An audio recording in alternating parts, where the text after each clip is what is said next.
Orasyo Imperata para sa COVID-19. Makapangyarihan at mapagmahal na Ama, nagsusumamo kami sa iyo upang hilingin ang iyong patnubay laban sa COVID-19 na nagpapahirap sa marami at kumitil na ng mga buhay. Gabayan mo ang mga dalubhasang naatasan na tumuklas ng mga lunas at paraan upang ihinto ang paglaganap nito. Patnubayan mo ang mga lumilingap sa may sakit upang ang kanilang pagkalinga ay malakipan ng husay at malasakit. Itinataas namin ang mga nagdurusa. Makamtan nawa nila ang mabuting kalusugan. Lingapin mo rin ang mga kumakalinga sa kanila. Pagkamitin mo ng kapayapaang walang hanggan ang mga pumanaw na.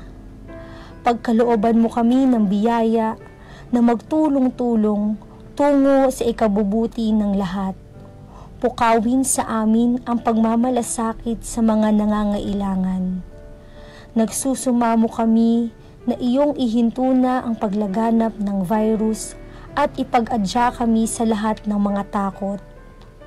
Hinihiling namin ito sa pamamagitan ni Hesukristo na nabubuhay at naghaharing kasama mo at ng Espiritu Santo, iisang Diyos, magpasawalang hanggan.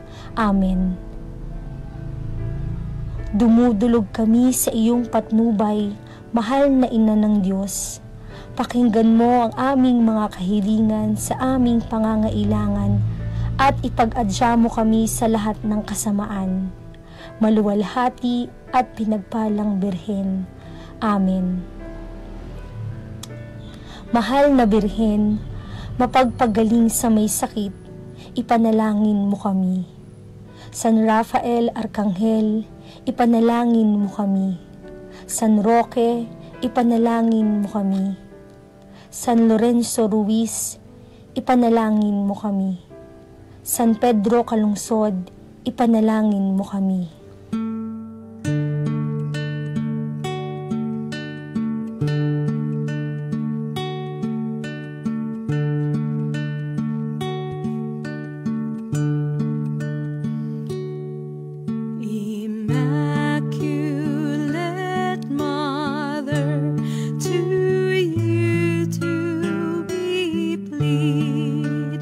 To ask God our Father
Tumayo po tayong lahat, dasalin po natin ang orasyon.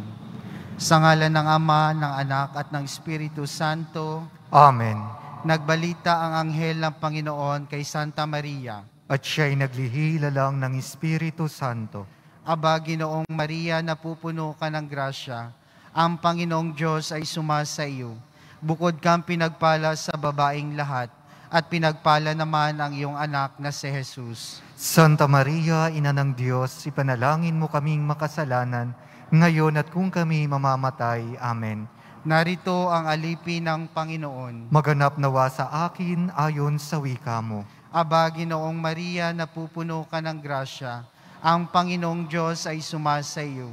Bukod kang pinagpala sa babaeng lahat, at pinagpala naman ang iyong anak na si Jesus. Santa Maria, Ina ng Diyos, ipanalangin mo kaming makasalanan, ngayon at kung kami mamamatay. Amen.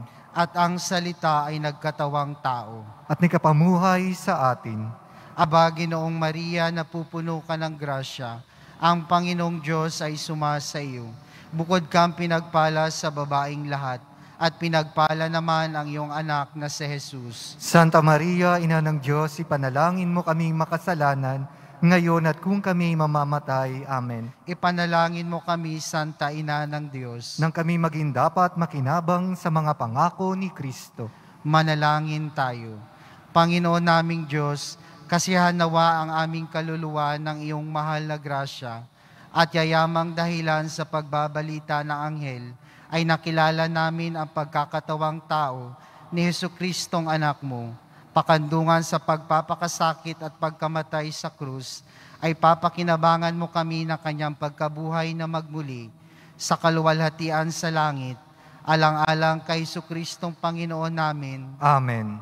Luwalhati sa Ama at sa Anak at sa Espiritu Santo. Kapara nung una, ngayon at kailanman, at magpa sa walang hanggan siya nawa. Luwalhati sa Ama at sa Anak at sa Espiritu Santo. Kapara nung una, ngayon at kailanman, at magpa sa walang hanggan siya nawa.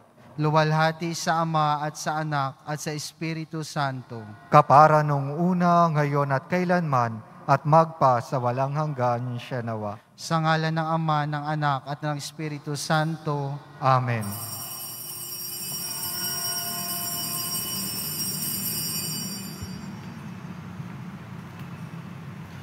Ating dasalin ang panalangin sa takip silim. O Diyos, salina at ako'y tulungan. O Panginoon, magmadali ka sa iyong pagdamay. Papuri sa Ama at sa Anak at sa Espiritu Santo. Kapara nung una, ngayon at magpa sa walang hanggan. Amen. Alleluia.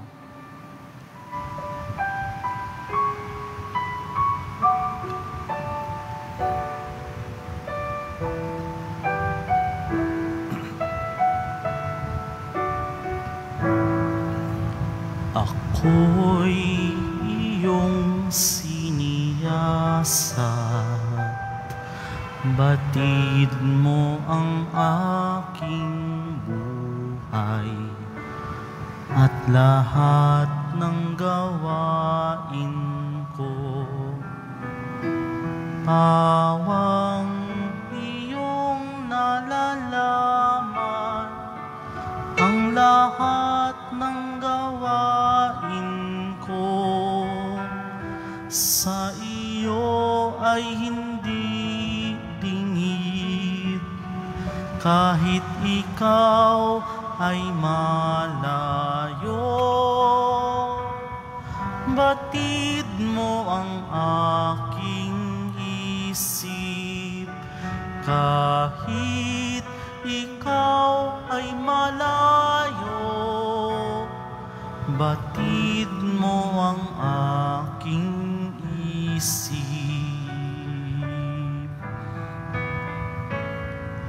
Ako'y iyong nakikita, gumagawa o hindi man, ang lahat ng gawain ko'y pawang iyong nalalaman. Di pa ako umiimik, yaon sasabihin, alam mo ng lahat iyon. Lahat ay hindi malilihim. Alam mo ng lahat iyon. Lahat ay di malilihim. At kung ako'y makalipad, umiwas na pasilangan, o kaya ang tirahan ko'y duluhan ng kanluran, pihong ikaw ay naroon,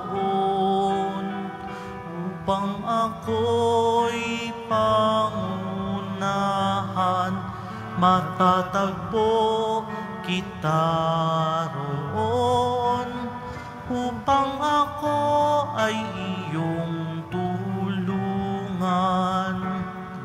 Matatagpo kita roon, upang ako ay tulungan.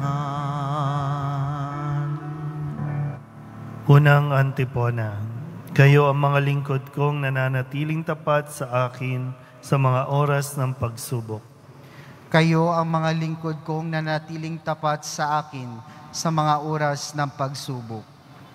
Laging buhay ang pag-asa, patuloy ang pananalig, bagamat ang aking sabi, ako'y ganap ng nalupig. Bagamat ako'y takot, nasasabi kong minsan, wala kahit isang tao na dapat pagtiwalaan. Sa Diyos ko't Panginoon, anong aking iahandog? Sa lahat ng kabutihan na sa akin ay kaloob. Ang handog ko sa dambana ay inumin na masarap, bilang aking pagkilala sa ginawang pagliligtas. Sa tuwinang magtitipon ang lahat ng kanyang hirang, ang anumang pangako ko ay doon ko ibibigay. Masakit sa kalooban ng Panginoon kung may papanaw. Kahit ito ay iisa, labis siyang magdaramdam. Panginoon, naririto akong inyong abang lingkod. Katulad ng aking ina, maglilingkod akong lubos. Yamang ako'y iniligtas, kinalinga at tinubos. Ako ngayoy maghahandog ng ahing pasasalamat. Ang handog kong panalangin, sa iyo ko ilalagak. Kapag nagsama-sama ang lahat ng iyong hirang, sa templo sa Jerusalem ay doon ko ibibigay. Ang anumang pangako kong sa iyo ay binitiwan. Papuri sa Ama at sa Anak at Espiritu Santo, kapara nung una, ngayon at magpas sa walang hanggan. Amen. Kayo ang mga lingkod kong nanatiling tapat sa akin sa oras ng pagsubok. Ikalawang antipona. Ako'y nananahan sa gitna ninyo bilang isang tagapaglingkod sa sangkatauhan. Ako'y nananahan sa gitna ninyo bilang isang tagapaglingkod sa sangkatauhan. Nanlingapin tayo ng Diyos at sa Siyon ay ibalik. Ang nangyaring kasaysay ay parang isang panaginip. Lahat tayo ay natuwa, masasayang nagsiawit. Ang sabi ng mga bansang nagmamasid sa paligid, ang ginawa ng Diyos nila ay dakila, anong rikit. Dakila ngang masasabi, pambihira ang ginawa. Kaya naman kami ngayon, kagalakay di kawasa. Kung paanong inuulan yaong mga tuyong batis, sa sariling bayan namin, kami Panginoon ay ibalik. Silang mga nagbubukid na nagtatanim na may luha, bayaan mo ng mag-aning masaya't natutuwa. Yaong mga nagsihayong dalay binhit na nanangis, ay aawit na may galak, dalay ani pagbalik. Papuri sa Ama at sa Anak at Espiritu Santo, kapara nung una, ngayon at magpas sa walang hanggan. Amen. Ako'y nananahan sa gitna ninyo bilang isang tagapaglingkod sa sangkatauhan. Ikatlong antipona. Hindi ko kayo itinuturing na alipin, sa halip itinuturing ko kayong mga kaibigan ibinahagi ko na sa inyo ang lahat na narinig ko mula sa aking Ama.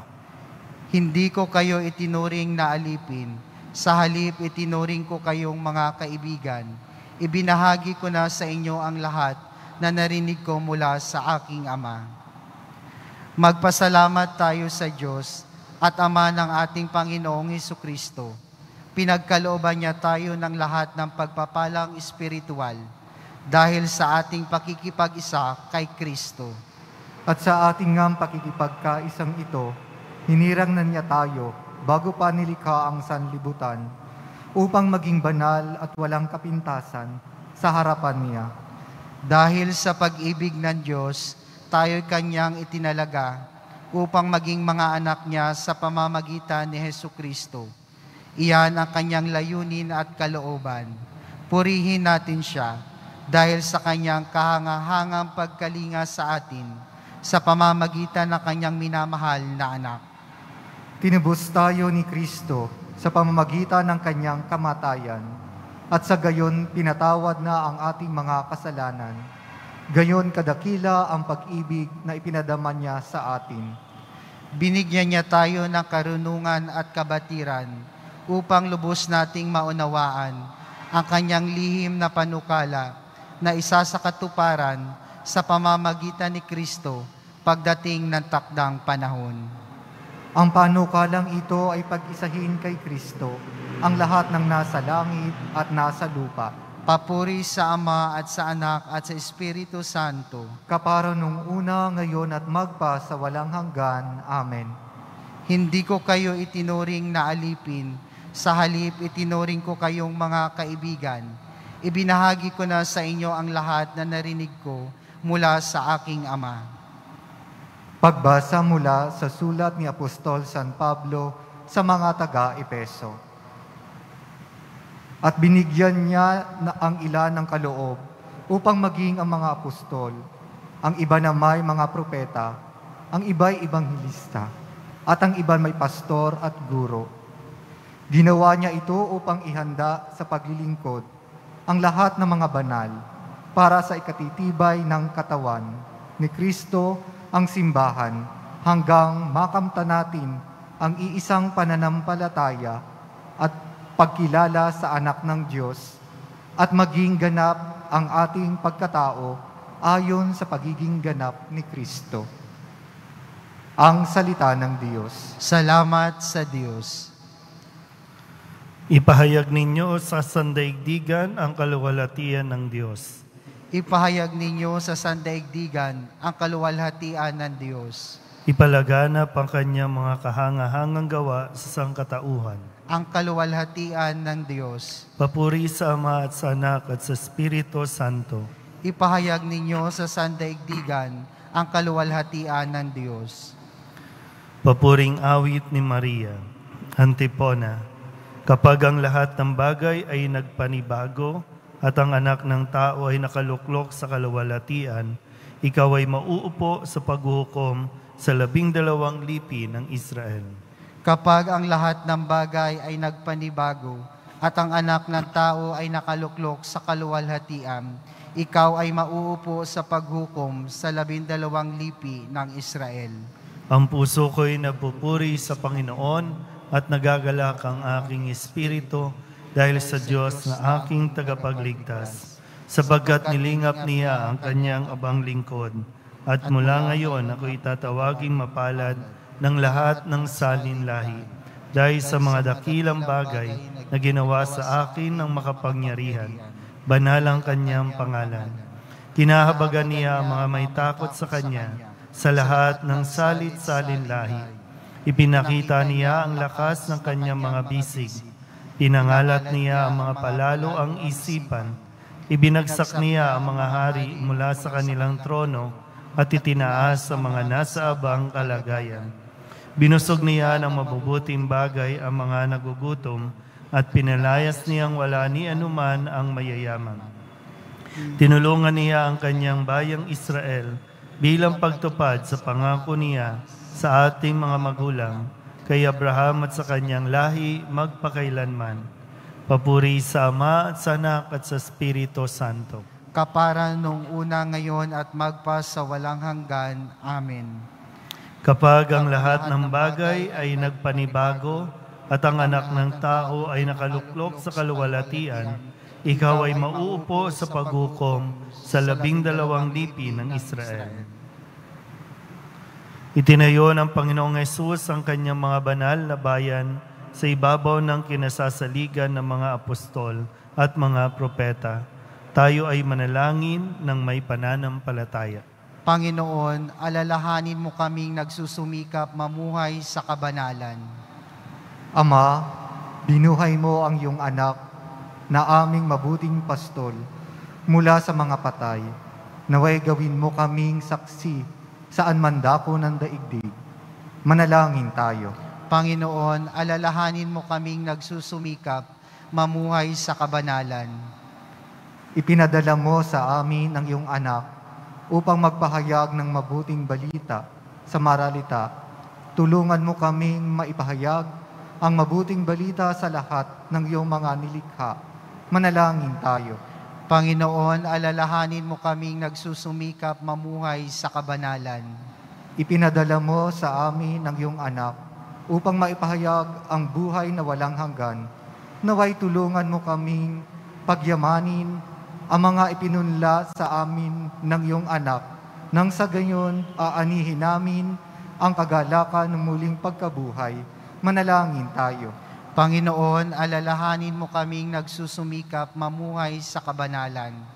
Ipinadala mo sa amin ang iyong anak upang makipagkasundo kami sa iyo sa pamamagitan ng kanyang dugo. Naway tulungan mo kaming gumawa ng may pagkakaisa. Manalangin tayo. Panginoon, alalahanin mo kaming nagsusumikap mamuhay sa kabanalan. Ang iyong anak ay nakaupo sa iyong kanang kamay. Nawa ang lahat ng mga yumao, lalo't higit ang mga pumanaw ngayon sa pandemya, ay makapasok sa iyong kaharian. Manalangin tayo. Panginoon, alalahanin mo kaming nagsusumikap mamuhay sa kabanalan. Sandaling tumahimik para sa ating mga personal na kahilingan.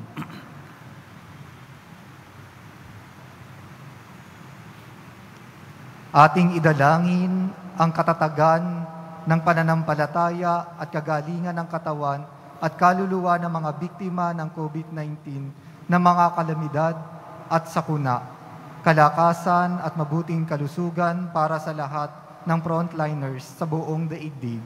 Manalangin tayo. Panginoon, alalahanin mo kaming nagsusumikap mamuhay sa kabanalan. Dasalin natin ang panalangin tinuro sa atin ng ating Panginoong Hesukristo. Ama namin, sumasalangit ka, sambahin ang ngalan mo, mapasa amin ang kaharian mo. Sundin ang loob mo dito sa lupa para nang sa langit. Bigyan mo kami ngayon ng aming kakanin sa araw-araw at patawarin mo kami sa aming mga sala para nang pagpapatawad namin sa nagkakasala sa amin. At huwag mo kami pahintulot sa tukso at iadya mo kami sa lahat ng masama. Amen. Ama naming makapangyarihan, gawin mong matibay ang aming pananampalataya na nag-ugnay kay Apostol San Bartolome sa buklod ng hindi magdarayang pakikipag-ugnayan ng apostol na ito sa iyong anak. Bilang tugon sa kanyang pagdalangin, ang sambayanan mo naway maging pananda ng iyong pagliligtas sa lahat ng bansa sa pamamagitan ni Jesucristo kasama ng Espiritu Santo magpasawalang hanggan. Amen. Sumainyo ang Panginoon At sumaiyo rin. at pagpalain kayo ng makapangyarihang Diyos, Ama at Anak at Espiritu Santo. Amen. Mahal na Birheng mapagpagaling sa mga may sakit, Ipanalangin mo kami. San Juan Bautista, Ipanalangin mo kami. Apostol San Bartolome, Ipanalangin mo kami. San Roque, Ipanalangin mo kami. San Lazaro, Ipanalangin mo kami. San Lorenzo Ruiz, Ipanalangin mo kami. San Pedro Calungsod. Ipanalangin mo kami. Magandang gabi po.